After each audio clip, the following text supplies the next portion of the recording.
राम राम दोस्तों, मैं संतोष कुमार सिंह आपको सुना रहा हूँ बाबा नीप करोरी महाराज के अलौकिक प्रसंग। अलौकिक प्रसंग की इस श्रृंखला में आज हम जिन भक्त के अनुभव सुनेंगे उनका नाम है श्रीमती शांति शिव हरे। श्रीमती शांति जी भौतिक रूप में अभी भी हम भक्तों के बीच में विराजमान हैं और अपनी इस वृद्धावस्था में वह परमानंद की स्थिति में हैं। मैं आपको उनके जीवन से संबंधित कुछ घटनाएं सुनाऊंगा। उनके जीवन से संबंधित घटना को सुनाने से पहले मैं आपको उनका फ़ोटो दिखाता हूँ। ये जो आप फ़ोटो देख रहे हैं ये श्री राजा राम शिव हरे और श्रीमती शांति शिव हरे जी का छाया चित्र है। इस चित्र को देखते ही आप समझ पा रहे होंगे कि पीछे जो मंदिर दिख रहा है वह कैंची धाम का मंदिर है।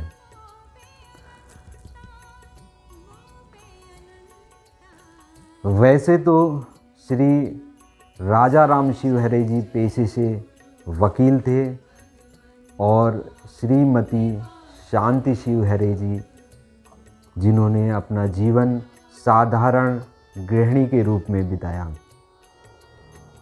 लेकिन दोनों पति पत्नी महाराज जी के अनन्य भक्त। श्री राजा राम शिव हरे जी तो अब भौतिक रूप में हमारे बीच में विराजमान नहीं है, लेकिन श्रीमती शांति शिव हरे जी अभी भी भौतिक रूप में हमारे बीच में विराजमान हैं। श्रीमती शांति शिव हरे जी अपने जीवन की घटना को बताते हुए कहती हैं कि सन 1966 की बात होगी जब गंगा के तट पर माघ का मेला प्रतिवर्ष की भांति लगा हुआ था। प्रतिवर्ष की भांति इस वर्ष भी इस मेले में बाबा नीप करोरी महाराज का पंडाल लगा हुआ था और वहाँ दिन रात भंडारा चल रहा था। पति पत्नी को जब यह बात पता चलती है तो अवकाश वाले दिन वे महाराज जी का पंडाल ढूंढने निकल पड़ते हैं। उन्हें महाराज जी का पंडाल नहीं मिल पाता है और वे निराश होकर के अपने घर वापस आ जाते हैं। श्री राजा राम शिव हरे और श्रीमती शांति शिव हरे किराए के जिस भवन में रह रहे होते हैं वह भवन 19 चर्च लैन होता है और महाराज जी फोर्च चर्च लैन में दादा मुखर्जी जी के यहाँ सदैव आते रहते हैं। अभी माघ के मेले में पंडाल ढूंढने वाली घटना के कुछ दिन बीते ही होते हैं कि एक दिन श्री राजा राम शिव हरे कोर्ट जाने के लिए अपने घर से निकलते हैं। जब वह अपने ऑफिस के लिए जा रहे होते हैं तो सामने पाते हैं कि महाराज जी दादा मुखर्जी जी के घर से कुछ भक्तों का सहारा लिए हुए निकल रहे हैं। वह तुरंत ही महाराज जी के पास जाते हैं और उनका पैर छू करके आशीर्वाद लेते हैं। महाराज जी का आशीर्वाद लेने के बाद वह कोर्ट ना जाकर वापस अपने घर आ जाते हैं और अपनी पत्नी श्रीमती शांति शिव हरे जी से कहते हैं कि महाराज जी फोर्थ चर्च लैन में आए हैं, जल्दी तैयार हो और महाराज जी के दर्शन के लिए चलो। श्रीमती शांति शिव हरे जी की स्थिति ऐसी थी कि जैसे अंधे की आंखों में ज्योति आ गई हो। उन्हें महाराज जी के दर्शनों की इतनी तीव्र ललक थी कि वह जिस अवस्था में होती हैं उसी अवस्था में महाराज जी के दर्शनों के लिए दौड़ पड़ती हैं। हम सभी महाराज जी के सेवक अपने अपने तरीके से महाराज जी की सेवा करते हैं, उनके प्रति भाव रखते हैं, लेकिन श्रीमती शांति शिव हरे जी का यह भाव देख करके कोई भी यह बता सकता है कि उनका महाराज जी से इस जन्म का नहीं बल्कि कई पिछले जन्मों का रिश्ता रहा होगा। श्रीमती शांति शिवहरे जी जब फोर्च चर्च लैन के कीर्तन भवन के दरवाजे पर पहुंचती हैं तो अंदर महाराज जी अपना दिव्य स्वरूप लिए हुए गद्दी पर विराजमान हैं। श्रीमती शांति शिवहरे जी के नेत्र महाराज जी के रूप माधुर्य पर टिक गए और थोड़ी देर के पश्चात उनके नेत्र स्वतः ही बंद हो गए। आंखें बंद होने के पश्चात उनकी आंखें स्वतः नम हो गई और एक अश्रुधारा उनकी आंखों से बह चली। इस अवस्था में उनकी आत्मा उन्हें यह बोध करा रही थी कि जिस गुरु की तलाश में मैं हूँ वे गुरु तो स्वयं मेरे सामने उपस्थित हैं। मैंने आपको कई भक्तों के जीवन से संबंधित घटनाएं सुनाई हैं कि जब उनके जीवन में महाराज जी का प्रवेश होता है तो उनकी आंखों से स्वतः आंसू निकल पड़ते हैं, उनके रोए रोए खड़े हो जाते हैं।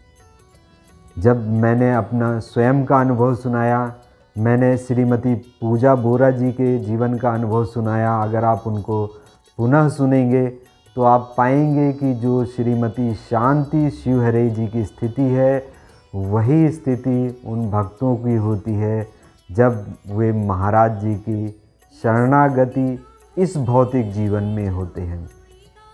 ये संबंध तो कई जन्मों का है, लेकिन जब वे इस भौतिक जीवन में महाराज जी की शरणागति होते हैं या उनका संबंध किसी भी माध्यम से महाराज जी से बनता है तो ठीक जैसी श्रीमती शांति शिवहरे जी की स्थिति है, ठीक वही स्थिति हम सभी भक्तों की होती है। श्रीमती शांति शिवहरे जी अभी अपनी इसी अवस्था में हैं, तभी महाराज जी की गर्जना से उनकी तंद्रा टूटती है। महाराज जी उनसे कहते हैं, जा माई जा, अब हो गया, बस जा। श्रीमती शांति शिवहरे जी जिस भक्ति रस में डूबी हुई थी, उन्हें महाराज जी की यह वाणी सुनकर दुख होता है। वे मन ही मन सोचती हैं कि मैं महाराज जी के दर्शनों के लिए भाग कर आई और अब महाराज जी मुझे यहाँ से भगा रहे हैं। श्रीमती शांति शिवहरे जी चुपचाप खड़ी रहती हैं। थोड़ी देर के बाद महाराज जी पुनः कहते हैं और बहुत प्यार से कहते हैं, जा माई, घर जा, बच्चों को अकेला छोड़ कर आई है। अच्छा, फिर शाम को आना। ठीक उसी दिन शाम को वकील साहब यानी कि श्री राजा राम शिवहरे जी महाराज जी के दर्शनों के लिए अकेले जाने लगते हैं।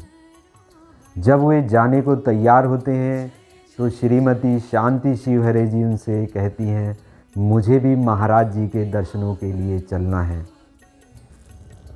इस पर उनके पतिदेव श्री राजा राम शिवहरे जी उन्हें डांटते हुए कहते हैं, अरे हो गया एक बार दर्शन, बार बार क्या जाना, अपने घर का काम देखो।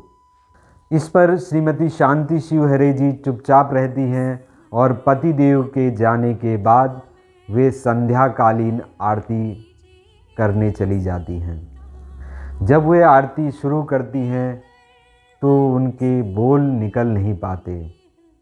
वे मन ही मन इतना दुखी होती हैं कि महाराज जी उन्हें दर्शनों के लिए क्यों नहीं बुला रहे, जबकि महाराज जी ने स्वयं कहा था, माई शाम को आना। क्या हम महिलाओं के हिस्से में घर का कामकाज ही लिखा है? किसी साधु संत के दर्शन करना क्या कोई बुरी बात है? यह सारे विचार श्रीमती शांति शिवहरे जी के मन में आ रहे हैं और वह धीरे धीरे रोना शुरू कर देती हैं। कुछ समय के बाद उनके पति वापस आते हैं और अपनी पत्नी से कहते हैं कि चलो, महाराज जी तुम्हें बुला रहे हैं। महाराज जी कह रहे हैं कि माई रोते हुए कह रही है कि बाबा मुझे बुला नहीं रहे। जब श्रीमती शांति शिवहरे जी महाराज जी के पास पहुंचती हैं तो महाराज जी खिलखिलाकर हंस पड़ते हैं और हंसते हुए कहते हैं कि माई, तू रोते हुए क्या कह रही थी?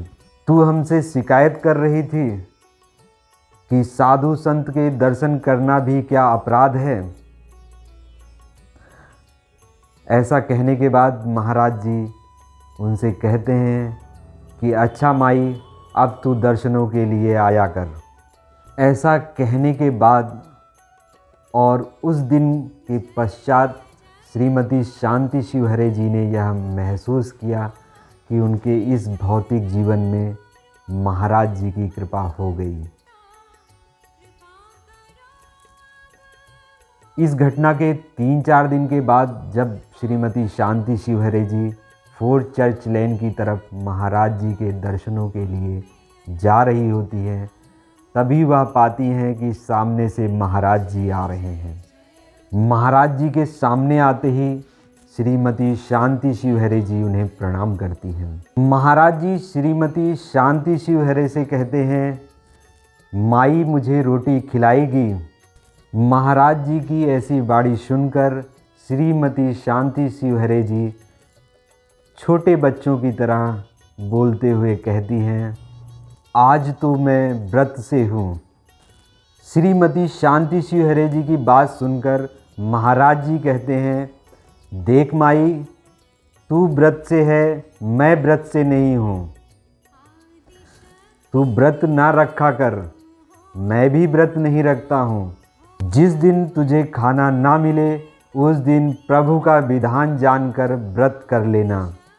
प्रभु को दोष ना देना कि आज उसने तुझे खाना नहीं दिया। जब तक खाना मिलता है प्रेम से पाओ, प्रभु का भजन करो, राम राम जपो। अच्छा तू अब जा, कल रोटी लेकर आना। श्रीमती शांति शिवहरे जी महाराज जी को प्रणाम करके वापस अपने घर आ जाती हैं। दोस्तों, आज इस घटना को यहीं विराम देते हैं और अगले एपिसोड में इस घटना के आगे की बात को सुनेंगे। तो मिलते हैं अगले एपिसोड में। जय महाराज जी, जय श्री राम।